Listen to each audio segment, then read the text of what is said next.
Thanks for pressing play.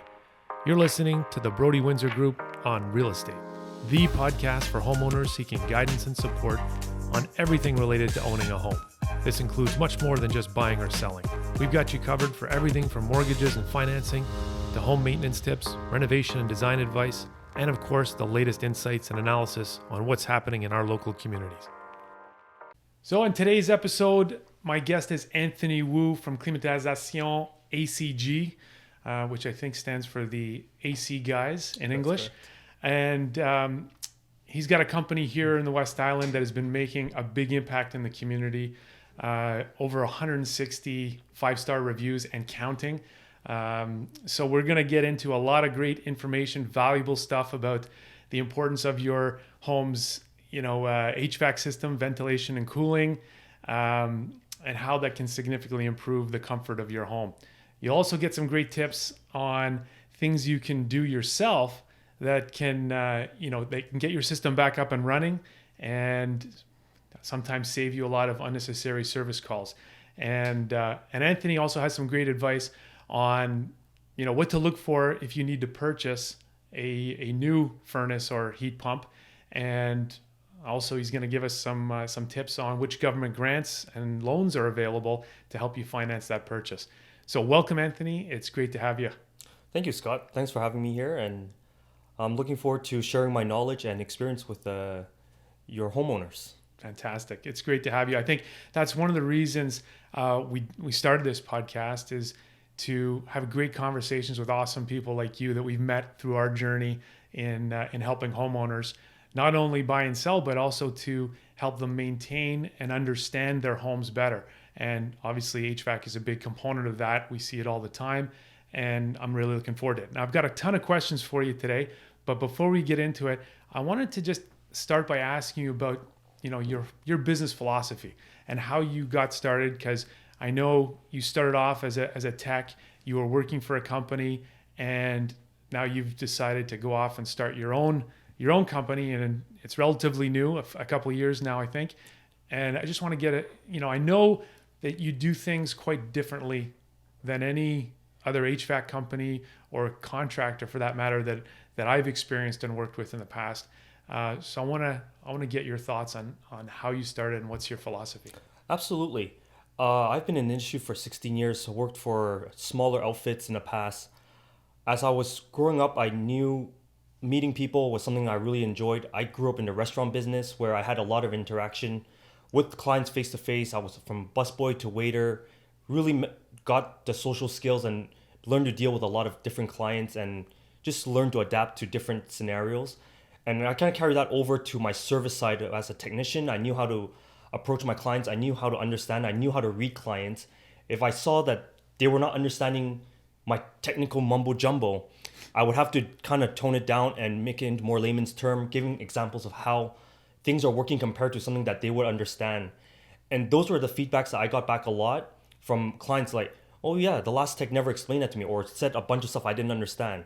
But if I told them, like, look, it works like a car or a driver, whatever, something that they do every day, they would understand. Using those feedback, I started doing them more and more. And then once I moved into the Vaudreuil area, I've been fortunate. My realtor at the time recommended I join this Facebook page, community page, that no idea what it was, joined up, signed up, did whatever. And one day someone asked me for a quote while I was still working for a previous company. Gave them a quote. Noticed the machine was pretty recent, under 5 years old. I'm like, you know what? Let me have a look at the machine. Let me see if I can fix it first. If I fix it, I'll just bill you for the part and my time. If I don't fix it, no charge. We'll just proceed with a quote. 5 minutes later, got a part. Hey, it's XYZ part. It's going to cost this much to fix. If it doesn't work, that's it. I won't charge you. I'll take the part back. No questions asked. Went back, did it. Machine ran for 8 years. Wow. That one lady decided to post on the community page, look, this guy Anthony came and helped me out. Very fair, this and that, blah, blah, blah. And then next thing you know, next weekend, I got 2 messages coming in.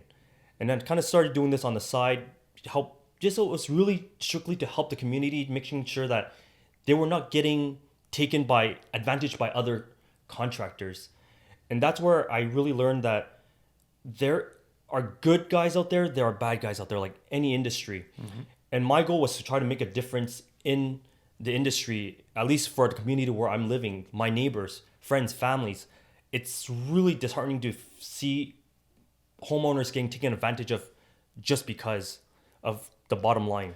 I mean, I just go on your Facebook page, right? Because you share a lot of great content, and also the reviews I mentioned, right? Over 160 5-star reviews, which is pretty incredible.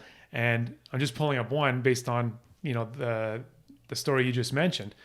Super honest and great company. Even when not gaining anything, he's always willing to provide help.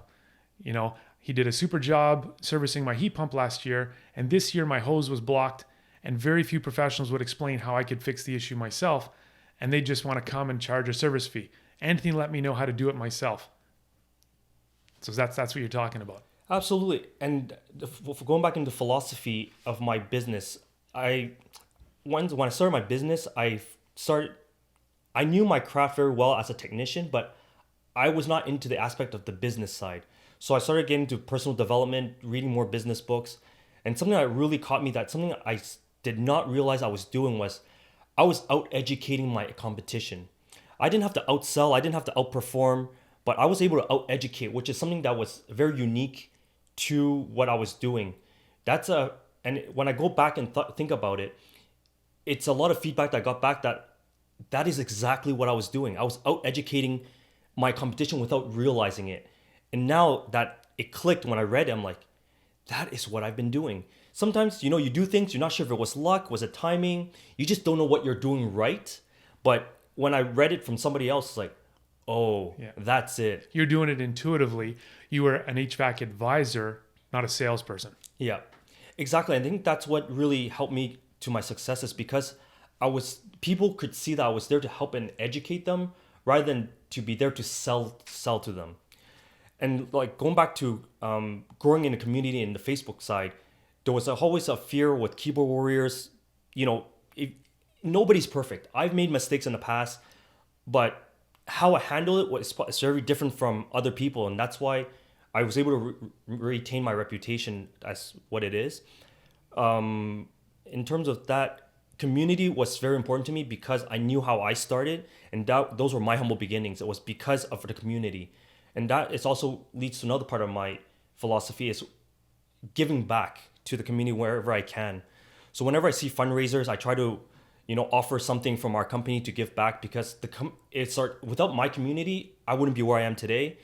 And therefore, I always feel like I owe it to my community to do it. Absolutely. It's amazing. So let's change gears here and get into a little bit of the questions that homeowners routinely ask. And I know I've asked them myself. I've had you over doing maintenance on my house with my furnace and looking at my AC units. Maybe you could tell us a little bit about how the HVAC technology has changed in recent years, and what innovative solutions are now available to improve the energy efficiency and indoor air quality of homes. So that's a very multi-layered question. Okay. So let's start with technological advancements. In terms of performance, Quebec, actually, we have probably the highest performing machines in North America, just because of our climate, our location, and hydro. It's just the perfect storm for getting these heat pump systems going. I've done a lot of trainings with guys in the States. When I tell them we're running SEER 23 heat pumps, they're like, what is that? Yeah. These guys are running SEER 13, SEER 14, because southern states, they don't need heat. Well, they use heat pump, but they never drop below -10 up down there type thing. So heat pump runs all year round for them. They don't know what a furnace is. They don't use backup heat. So for us, our technology is the fact that these new heat pumps are capable of going down to -30 degrees, really improves on efficiency versus your furnace, oil, or gas.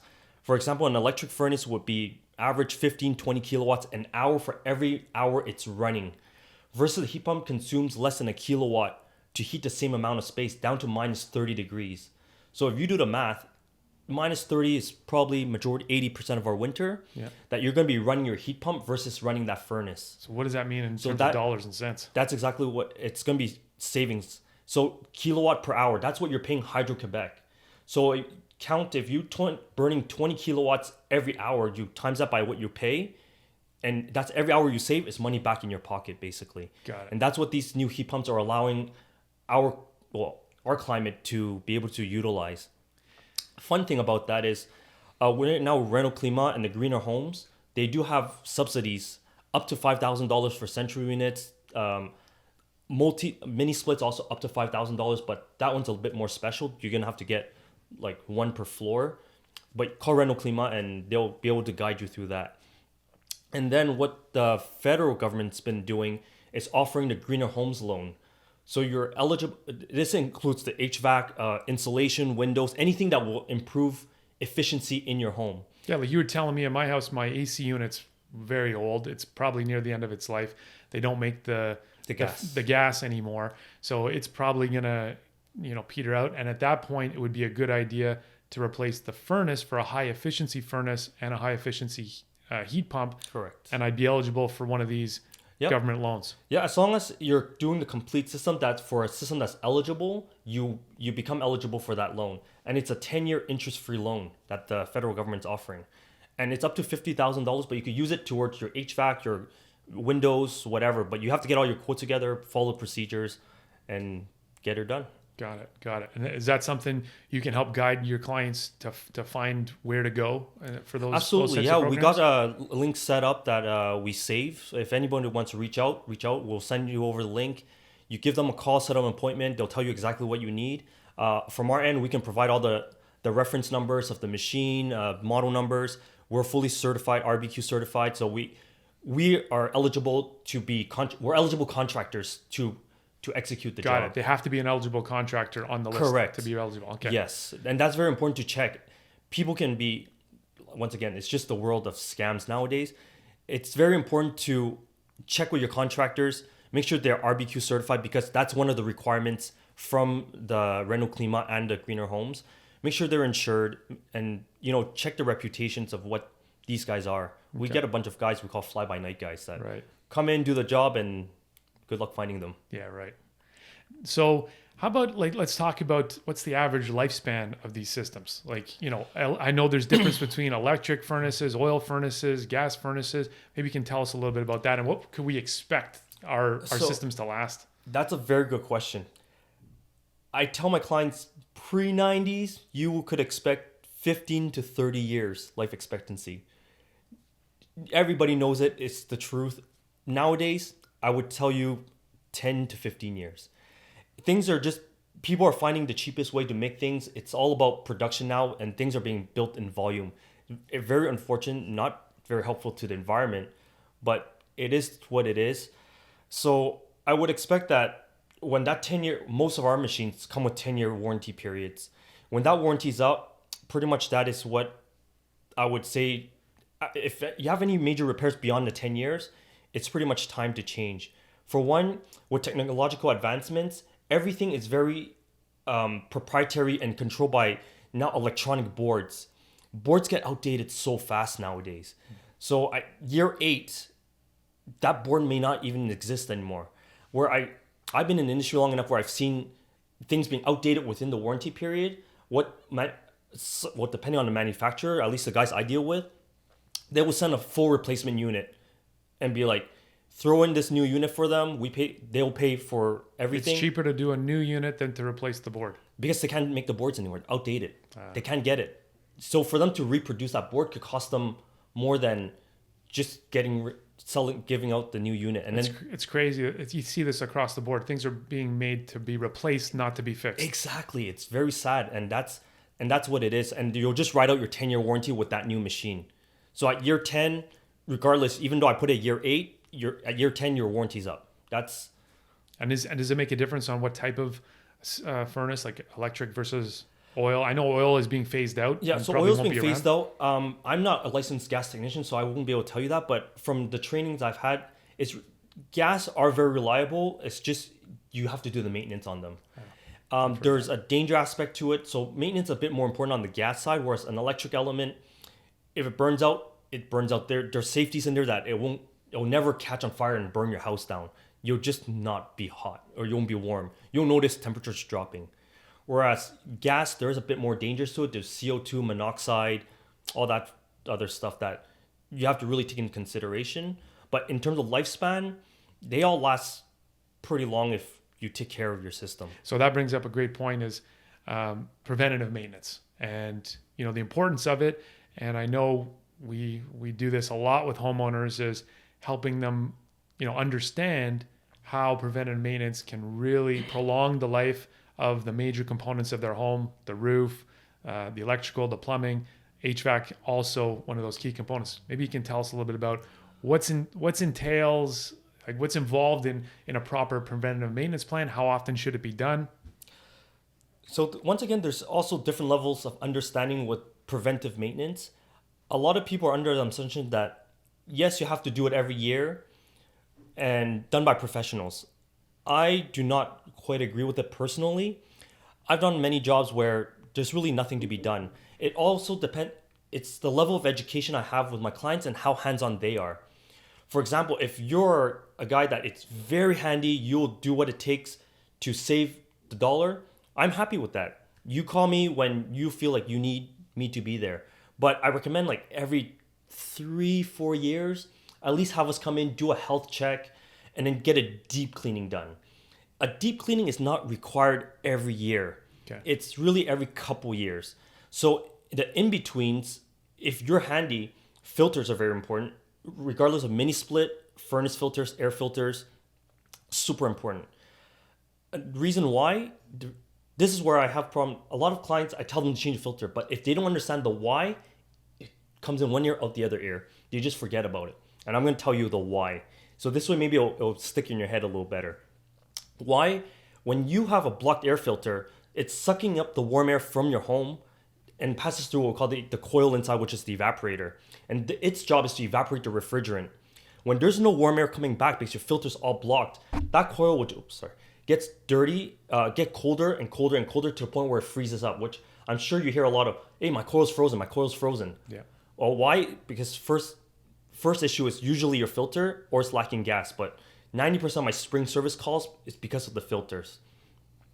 And as that gets colder and colder, ice will start forming on the coil. Coil is made of aluminum and copper. When that ice starts building up, what happens to ice? It expands. So it's gonna eventually start crushing your coils. So the more you let your system ice up, the more your coils have the chance of getting crushed and getting punctured, essentially. So which could lead to a much more expensive repair. Correct.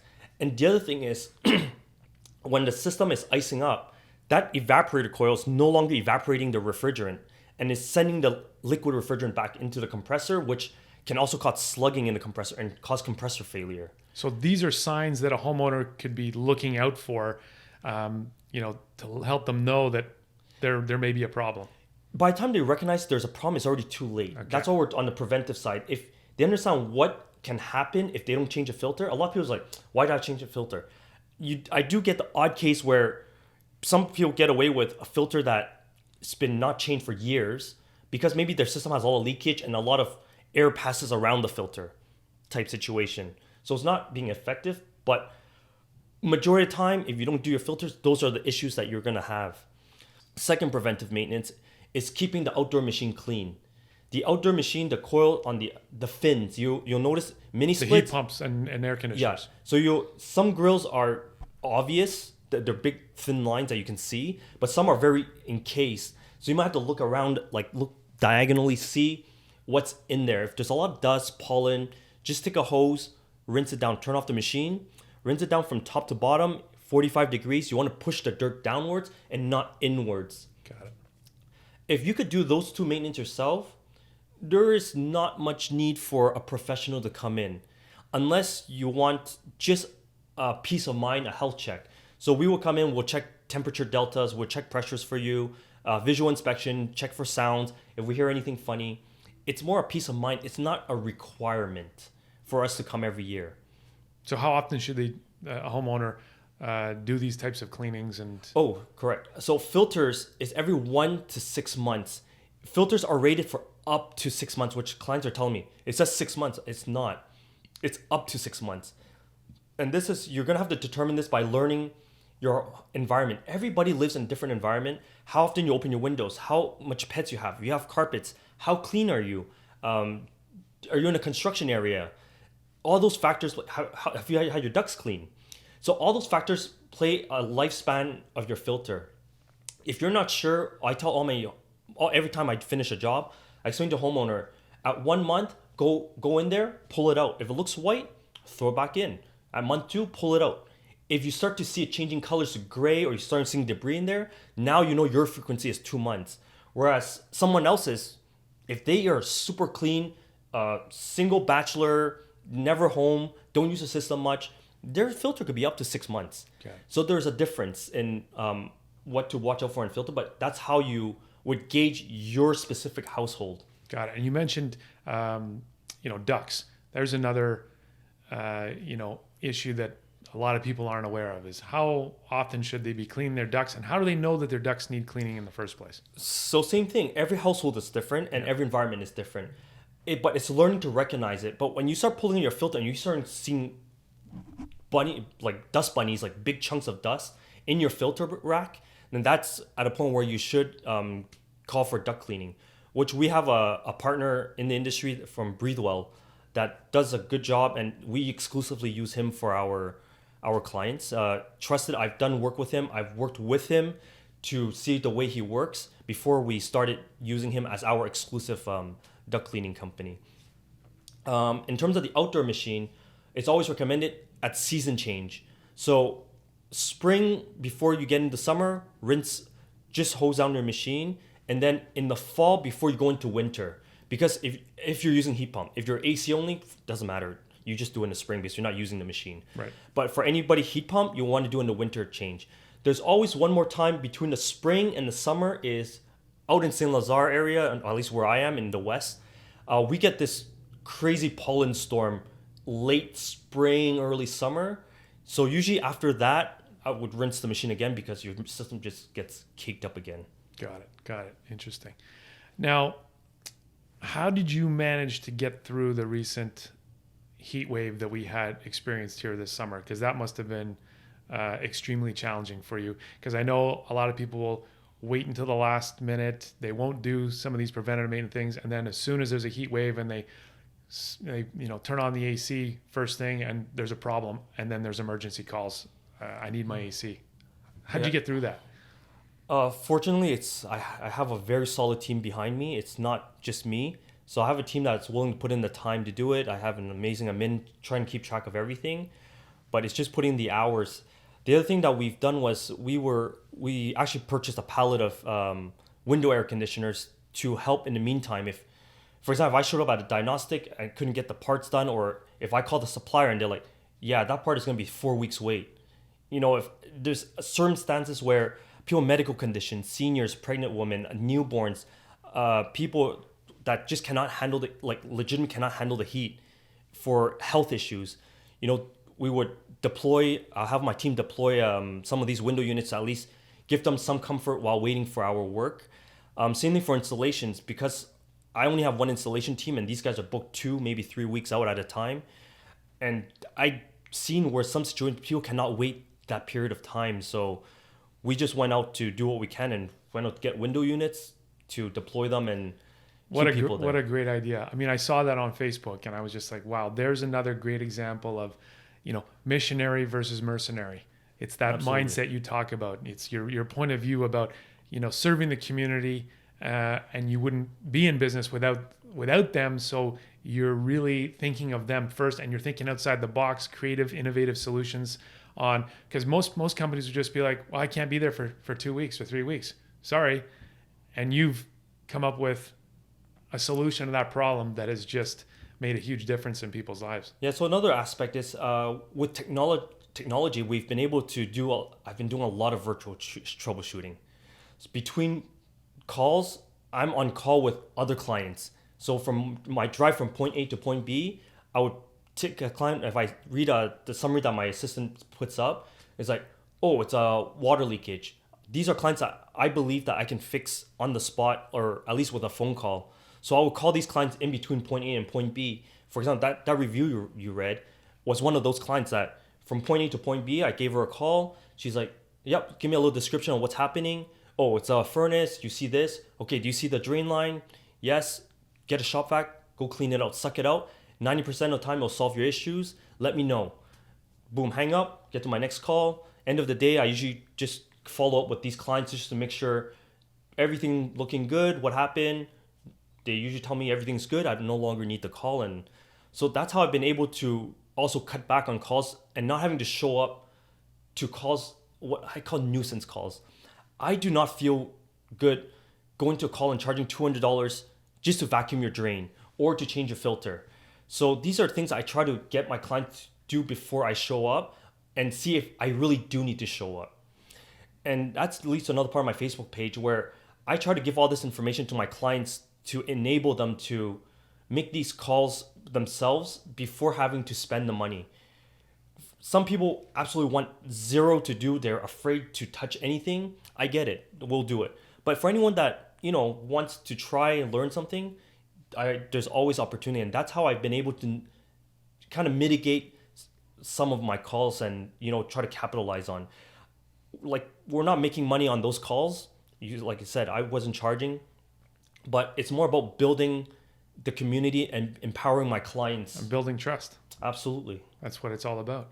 And that's the thing in today's world is you don't know who to trust. It's one of the reasons we started the Homeowners Advisory Club is because we kept getting that feedback is A, I don't know what I should be doing. And B, I don't know who to call and who I can trust. And those three things, if we can help people with that by connecting them with a community of like-minded service providers like yourself, well, that gives people peace of mind and that community grows. And I know your community is amazing. I've seen it grow on Facebook. I've heard it just through our clients when we've referred you and people have called you and the feedback that they get. So I just want to commend you for that because you're doing something different. It's really amazing. So I want to talk about today's climate change, which is becoming more and more real as we're experiencing. I think you mentioned earlier that these heat waves are becoming more intense, more frequent, and I wanted you to talk about sort of how that's affecting heating and cooling. Whereas we see in a lot of older homes, standalone AC units that are only used in the summer for cooling, and also in the winter, a lot of people have these wood burning stoves. And things like that, oil furnaces as well that are being phased out. Maybe you could talk a little bit about how climate change and what's the trend now towards the equipment being now recommended and used for heating and cooling. That's a very interesting question because I actually just had this discussion with another client who about 10 years ago made the decision to go straight AC with oil furnace. It made sense at the time and she was telling me how she regretted it. I'm like, there's no regret. At the time, it is what it is.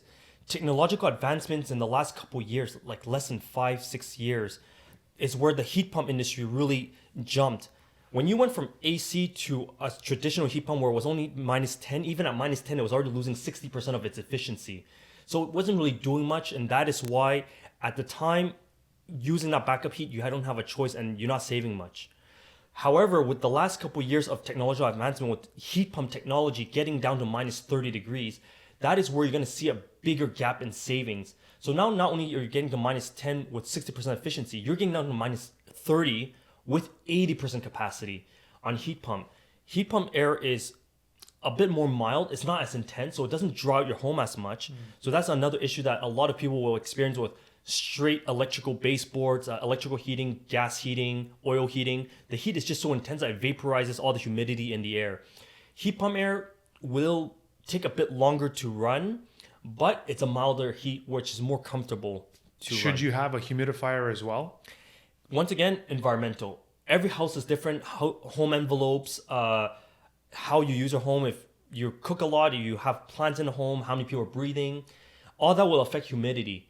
If you don't have anything and it's super dry, then yes, you do need a humidifier. What should the ideal range be in a home in terms of humidity? So it ranges from 35 to 65%. Those are the two extreme windows you do not want to surpass. Okay. Below 35% runs dry. You could dry out your furniture, dust mites, cough, itchy throat, all kinds of other stuff. Over 65%, you run into swelling, mold issues. Now you get humidity getting into places where they're not supposed to. Ideal is between the 40 and 50. That's the window that you try to keep your house at throughout the year. Got it. And which that's kind of leads into IEQ going forward. What's IEQ? IEQ, indoor air quality. Oh, okay. So indoor air quality, there's basically 4 pillars of indoor air quality. Temperature, which is usually controlled by your HVAC, your air conditioning system or heating system. Humidity, ventilation, and filtration. Those are the 4 pillars of indoor air quality. So temperature is controlled by your heat pump and your furnace. Humidity is controlled by your air conditioner if you are not using a dedicated dehumidifier, air exchanger, or humidifier. So depending on what part of the year, that's a misconception we get. A lot of people don't understand how to use an air exchanger. I was going to ask about air exchangers. So let's go through each one. To dehumidify in the summertime, mainly most people use the air conditioner. Longer it runs, the better it'll dehumidify. Most people don't have a dedicated dehumidifier. Using an air exchanger in the summertime is a little bit pointless because you have to imagine as an air exchanger as in you're opening a window. You're taking fresh air from outside. If the air is outside, it's more humid than the air inside. What are you doing? You're bringing the humidity into your home, so you're not really dehumidifying your home. And you're bringing in all that heat. So typically we don't use it. When you use it, in the winter time where the outside air is drier than the inside air. So that's how you have to understand the air exchanger, how that works. It's using the nature's air to compensate for the air inside your home. So it only works well if you're more humid than outside. Okay, so does the age of the home affect that? Because I've heard that air exchangers are installed in newer construction homes because the envelope is much tighter. There's much more insulation and seals, where an older home has a lot less and has more breathability, I guess. Absolutely. And that's why it comes back down to understanding your home. So now for older homes, for example, because they don't have air exchanger, now they're also getting all that dry air from outside. That's where you're going to have to put humidity. Usually humidity you only have to add in the wintertime because summertime you're trying to get rid of the humidity in your house because it's not comfortable. But once it starts drying out, then that's where humidifier comes into play. Humidifiers are made to add humidity into a home. Yeah.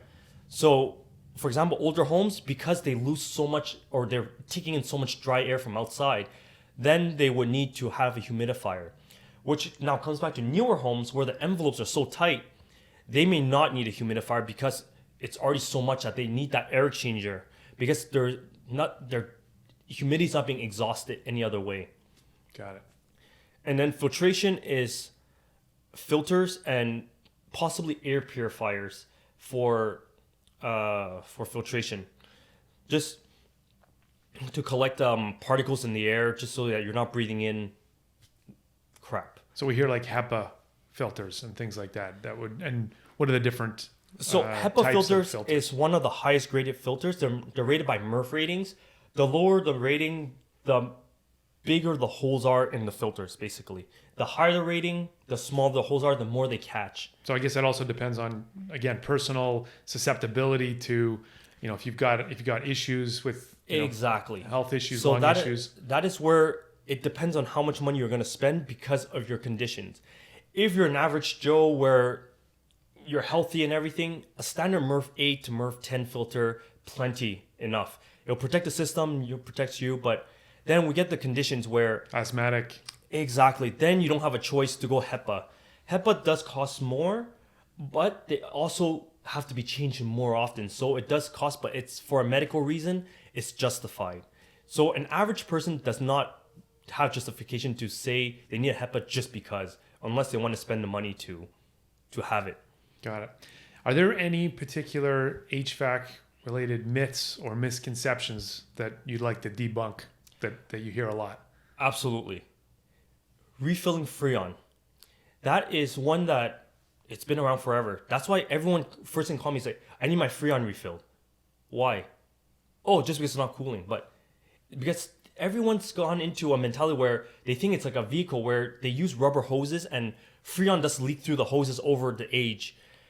In the HVAC system, these are all welded copper lines. They're good in the system for life. If at any point we have to refill the system, it's because there's a leak in the system. It's not normal to say, I have to come every year to fill you up. That is a myth. That's because the technician never took the time to find the leak or did not advise the client that there's a leak. So that happened to me before I met you, my old house, where I had constantly, it's not working. Oh, your Freon's low. We got to fill up your Freon. And he would come back, new service call. You can imagine how much that cost. So you see, every you were a time. believer that they believed in the tech that Didn't know. everybody had to refill it. And everyone's like, yeah, I'm due for my annual fill up. I'm like, you had a history of this? Like, yeah, another guy's been coming the last whatever X amount of years. I'm like, did he ever do anything about it? No, he just comes and fill it up every spring. At $600 a pop? Yup. Count 5 years down, you're due for a new machine. You could have paid for a new machine with all that filling. It's usually when we do the job, when we have to fill, if I don't know the history of the machine, I've never done anything with it, we'll fill up once. Depending on how much I fill, I advise the client, look, there is a leak. The leak could be so minor that it will take me more time to find the leak than it's worth to repair the leak. So there's different options when it comes to leaking units. We have sealants and UV dyes that we would inject as a first timer if you're not sure if the hole is tiny and I see that there's still enough pressure in the system, but just missing a little bit. But if your system was flat out empty, then the hole is pretty significant, and that's where you would either want to, depend on the age, take the time to find the leak, see if it's repairable, or you cut your losses and go towards a new system. Very interesting. Thank you. And then there was one thing I wanted to ask you about, which was the increase and rise in smart home technology, and how is that tying into HVAC systems, and is that making a big difference? Absolutely. That is actually one of my favorite. Being a younger generation tech, I love technology and I follow a lot of the technology. I know not everybody's into the whole technology thing because it's listening to you, this and that, radiation. I get it. But there is big advancements in the technologies. For example, something that we include with our installation for central systems are the EcoBees. Yeah. Advantage of the EcoBees, it graphs out everything that is happening in your system. So for example, if you call me on a weekend, instead of me coming out to you, sometimes things can be resolved. So I would ask for access to your EcoBee. I will log in and look at your data chart and look at your graph. And it's like, oh, I see that, yeah, you're calling for air conditioning, but the temperature is dropping, but slowly. Hey, maybe check your filters first. Make sure your machine is clean, because I see it's calling and it's working, but struggling. But if I see your graph is going the other way and nope, temperature's rising regardless of the call, then nope, you definitely have an issue. I'm going to have to send someone out to have a look. This is in the preliminary stages of remote diagnostics. And I'm actually in the process of partnering up with another company from the US that are still trying to get the Canadian certification, is remote monitoring, which is going to be a subscription-based system where we set up monitors in your ductwork and your system, and it will alert us from water leakage. There's going to be a water sensor and temperature sensors. So when it starts to see that temperatures are getting out of a operating window, it will send me an alert and send you an alert. This way I can review it and I could either preemptively call you, or at least you know something's starting to happen with your machine. Whether your filters are dirty or whatever, at least you're going to preemptively look at your machine before it gets to a point where now you got a $2,000 bill of damage. Well, that's huge. I think because that's the biggest problem, is out of sight, out of mind, right? Exactly. Homeowners just don't think about it. And that's where I believe technology is the way of the future. It's being able to use technology to monitor and prevent further issues. It's amazing. As an HVAC specialist, what are some of your most memorable sort of projects that you've worked on, and any lessons that you learned, anything that was unusual or out of the ordinary? In terms of project, nothing crazy. After 16 years, we've done so much work that everything looks the same. But one of my early projects is handling bigger construction units like condos, like doing, being responsible for 30 units at a time. That's where, working for smaller outfits, we don't have a project manager. We don't have a team that is there coordinating everything. Me, the technician on site, I was responsible for doing the work, planning the work, coordinating the work and everything. I think that's where it helped me learn a bit more about management and, being able to having to plan with others and not just myself. There's so much coordination going on with construction sites that I need to talk to an electrician, I got to talk to plumbers and stuff. So it really gave me just an insight on what it takes to operate a team versus being just a technician being operated by someone up there. That's amazing. So that's where that's really helped you now with your team and how to manage your team effectively. Absolutely. Right? And that's how we gradually, taking on little responsibilities at a time and to realize that, you add everything up is what really got me here. So, lesson of the day is even though you doing more work than what you're paid for, it pays off in the long run to just, in the early days is where you need to bite the bullet and just do whatever it takes to get to wherever you need to go. Well, you're playing the long game, and inevitably when you come from a position of service and giving, it always comes back to you, much, much greater, doesn't it? Absolutely. And that's what, that's one of the pillars of my beliefs for my business is, we got to give. So it's always about the long game and building a relationship with the community and being a name that our community can trust. So that brings me to a point. Tell us a little bit about this, the school bag drive that you started 3 years ago, and you've assembled a lot of supporters in the community. Tell us a little bit more about that.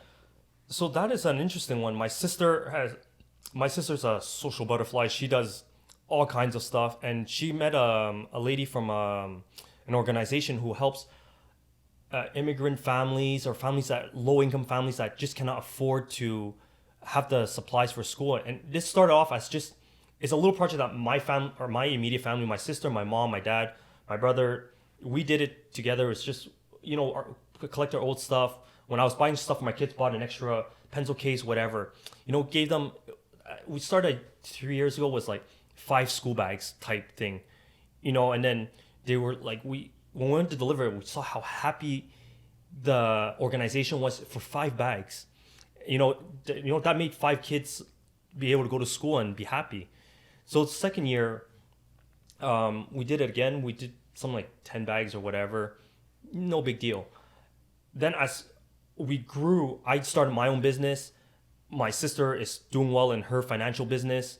And then she's also growing a network. And once again, getting into these community pages and building the reputation and seeing if you put a call out, if you don't ask, you don't get. So, but we put a call out, and just to test the water, that first year of my business I felt like, you know what, I'm in a position I could do more. So we donated 10 bags from our company to the school, to the organization, and then the community was a phenomenal response. Oh, I want to help. There is no such thing as too little when you want to help. Whether you donate 1 pencil, 1 school bag, or a full school bag, someone else is going to benefit from it.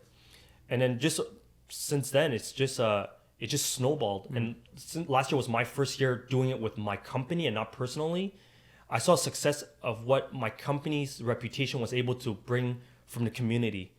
So using my company to leverage help from the community also gave me an idea. It's like, why not? It's a trusted brand that we're donating, and we got all the pictures. We show everyone what we do. And then last year we did 75 bags, which was our record personally for the organization. So this year we're going for 100 bags. It's amazing. In week 1, we hit almost 50% mark. So is it still going on right now? And Absolutely. How can people help if they want to get involved? Yeah, so this year we cut it short because we're leaving town for family vacation towards the end of the month. So August 15th is our cutoff date, which we got about 10 more days left to do this. We got a drop-off point in the West Island in DDO, which is my parents' place. We got my sister's place in Vaudreuil and also my place in Vaudreuil. Those are for physical donations. If you want to donate a gently used bags or any extra school supplies, pencils, eraser, dual tangs, paper, construction glue, whatever, general school supplies.